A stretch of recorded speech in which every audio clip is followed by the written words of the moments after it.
Look to your right. Okay? Chin up. Half open lang ang mouth. Okay, that's it. Liza, you're next.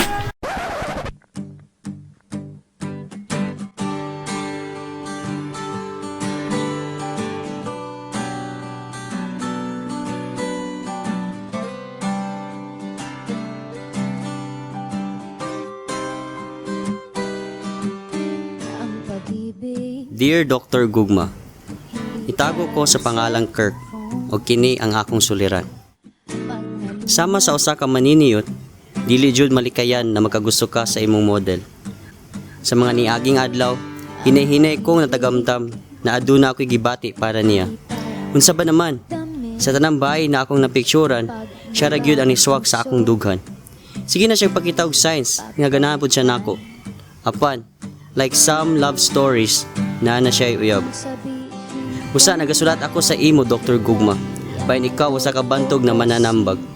Dapat ba ko muundang sa pagtagad ug malayo na niya? Or dapat ba ko mupadayon ani among relasyon? Forever confused, Kirk.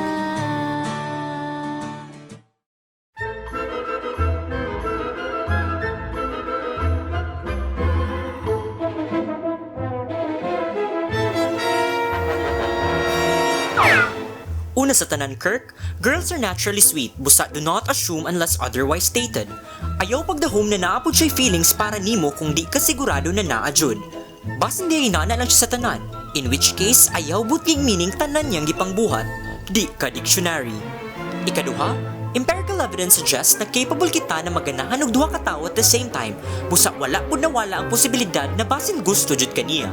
But even if that's the case, ang akong pinakaulahing tambag, ayaw og suksok sa usa ka relasyon. Dili tungod nga naa siya gipahiwatig sa imo kay pwede na nimo siya patulan.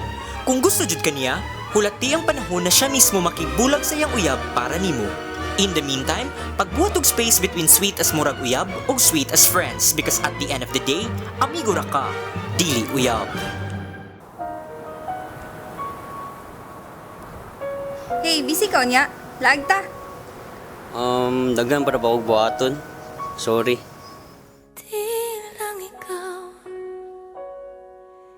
Di lang ikaw ang nahirapan.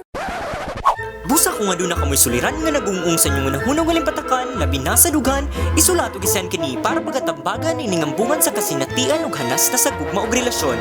Kini si Dr. Gugma nagaingon, ayaw sugdi ang usa ka char-char na relasyon kung wa kay plano na kini padayon.